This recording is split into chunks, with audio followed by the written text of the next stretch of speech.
قرآن والا تو بن سکتا ہے، ذکر والا بن سکتا ہے، ہر آدمی تلاوت کر سکتا ہے۔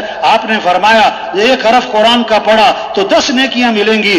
آپ نے وضاحت فرمائی الف لام میم، ایک حرف نہیں ہے، الف ایک ہے، لام ایک ہے، میم ایک ہے، واہ تو 30 نیکیاں مل گئیں۔ الف لام میم ذالک الکتاب لا ریب فیہ ھدی للمتقین۔ اب کتنی نیکیاں ہو گئی؟ سارے کمپیوٹر فیل ہو جائیں گے۔ ایک سپارہ پڑھا، 2 سپارے پڑھے، اتنی زبردست کمائی ہے، واہ واہ۔ آپ نے میں 3 دفعہ جو سورہ اخلاص پڑھے گا اسے پورے قرآن کا ثواب ملے گا، جو 10 دفعہ سورہ اخلاص پڑھے گا اللہ جنت میں اس کے لیے محل تیار کر دیں گے۔ میں جو رات کو سورہ ملک پڑھے گا اللہ اسے قبر کے عذاب سے بچا لیں گے۔ جو رات کو سورہ واقعہ پڑھے گا اس پر کبھی فاقہ نہیں آئے گا۔ جو صبح کو سورہ یاسین پڑھے گا اللہ شام تک کے کاموں میں اس کی مدد فرمائیں گے۔